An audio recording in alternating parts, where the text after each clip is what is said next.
Hello, hello, hello. Good morning, good morning, good morning. Kumusta? May adlaw ka na tanan, makaigsunan na makasampyak. So here we go again, Boy America. The 30 loyalist nga ingon nga. Kung adunay nahidugmo tungod sa itong magkakapyo kaluya, ang imo mga pulong may magadasig kanya sa pagtindog.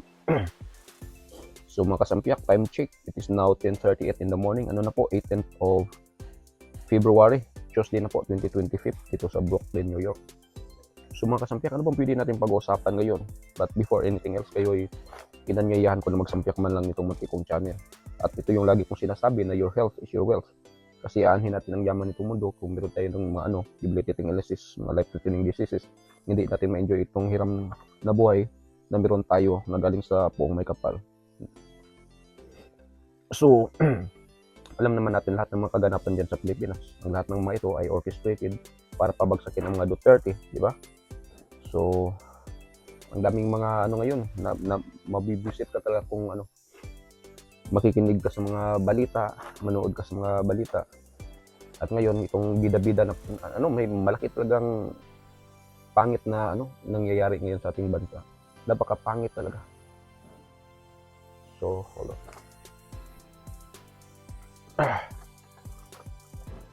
So, kung pangit talaga, ano bang masasabi ko na ito?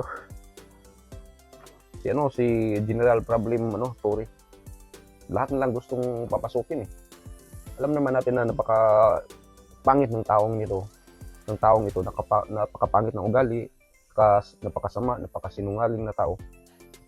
Nakita natin nung panahon ng TOGC siege, di ba? Tapos ngayon, gusto niyang idemanda lahat ng tao dito sa buong Pilipinas. Una niyang dinimanda si Jay Sonsa.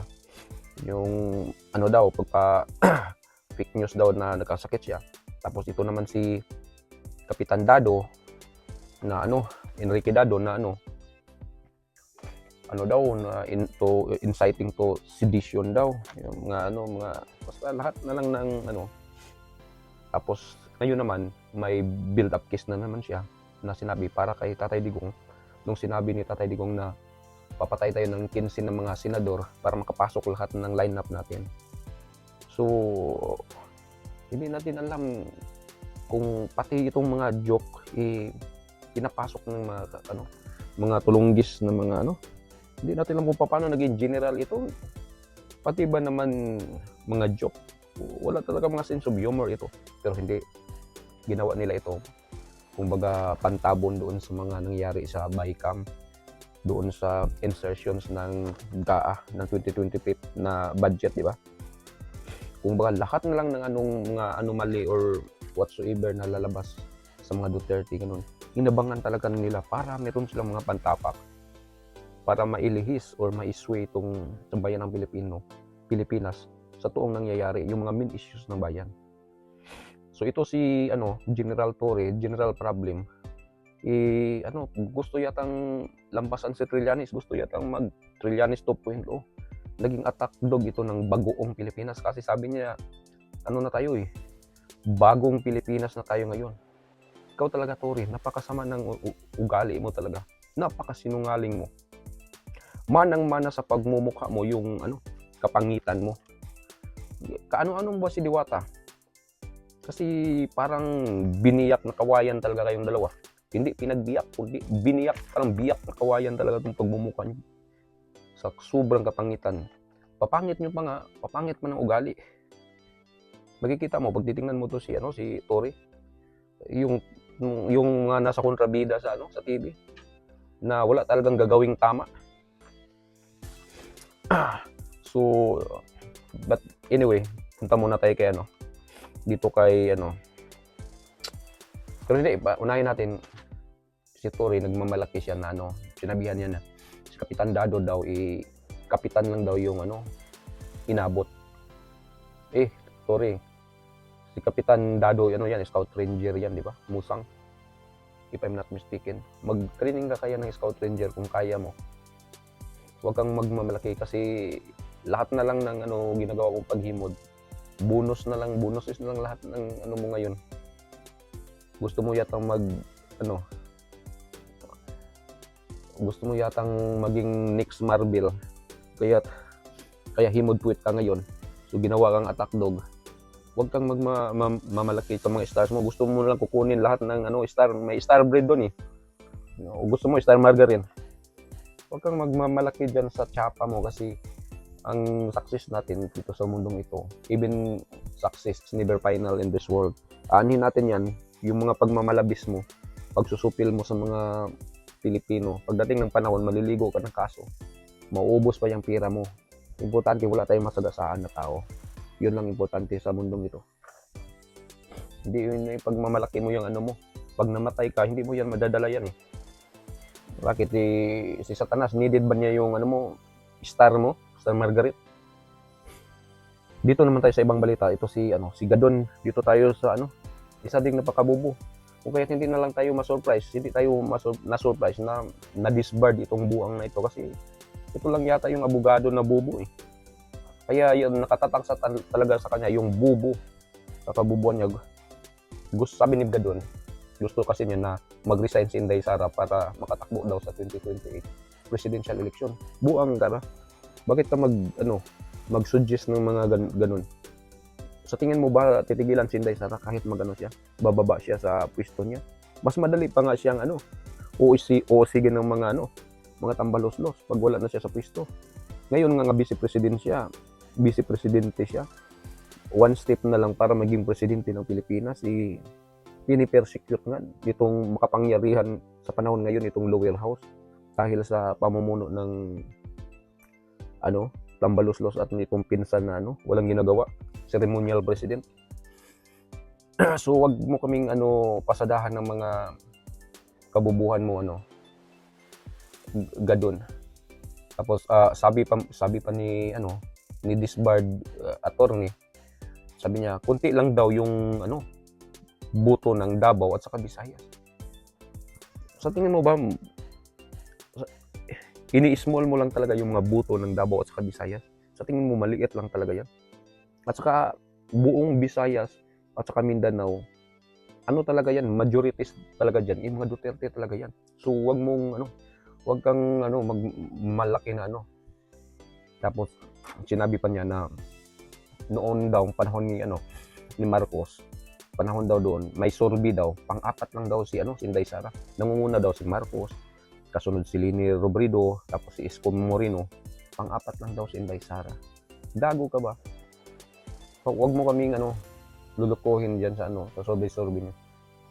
Tapos sabi niya, kung totoo talaga kayo yung diyan sa survey, kayo talaga na nangunguna na hindi na kayo makipagtandem kay Inday Sara. Talo nga kayo kay Leni. Buang.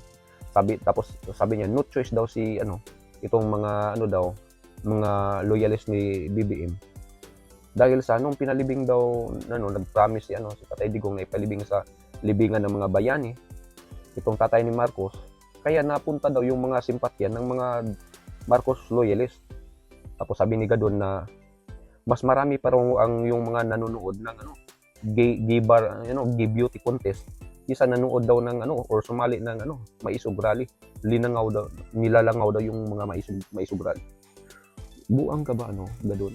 Huwag mo kaming pagmamalaki niyan. Yung mas marami kayo. At saka sabi pa niya na ginamit daw ng mga Duterte ang mga Marcoses. Inamin na nga ni Amy Marcos, sinabi din ni Inday Sara na pumunta sila sa Davao at gusto nilang mag-vice-presidente si Marcos. Pero sabi ni Inday Sara na hindi siya tatakbo. Doon na lang siya sa Davao. Kaya hiningi ni Amy na sige, mag-vice-presidente ka na lang, kami yung mag-presidente. Tulungan mo kami kasi hindi kami mananalo kay Leni. Ano ba yung mga pinagsasabi mo, Gadon? Mga kabubuhan yung gusto mong papaniwalain ng mga Pilipino sa kabubuhan mo. Huwag kami, okay? Tapos, but anyway, nonsense naman yan si Gadon. Doon ka na lang mag-focus dyan sa yung posisyon mo na gawa-gawa ni Marcos. Ginawan ka ng posisyon dyan. Nawala man yan, So, sa ibang issue naman, dito tayo sa mga crooks dito sa lower house. Si Adjong, itong sinuka ng mga kapatid niyang mga Muslim, sabi niya na dapat daw paimbestigahan sa NBI at sa Department of Justice itong mga pinagsasabi ni Tatay Digong nga biro-biro na pagpatay ng 15 na senador. Kasi ito ba naman ikaw yung highest person of the land kasi naging presidente si Tatay Digong. Ipag magbibitaw daw ng mga ganyang na mga statement, ipaniwalaan daw ng mga tao. Uy, Adjong, wag mong ilihis yung issue. Dito tayo mag-uusap about sa BICAM kung anong nangyari na diyan sa kasi gusto kayong pasagutin ng Supreme Court about diyan sa mga insertions nyo dyan. Yung pag-usapan natin, wag itong mga nonsense na biro ni Tatay Digong, wag nyong papatulan. Pero hindi, kasi gusto nyong isway yung totoong issue ng lipunan. Tapos dito naman kay si Kung Won. Uy, Kung Won, nagpa-drug test ka na ba? Kasi hinamon ka ni Inday Sara na magpa-drug test eh. Ngiwi ka ng ngiwi dyan. Sabi niya, maaring sampahan ng kaso daw si Ito yung sabi niya. Maaring sampahan ng kaso si Tatay Digong.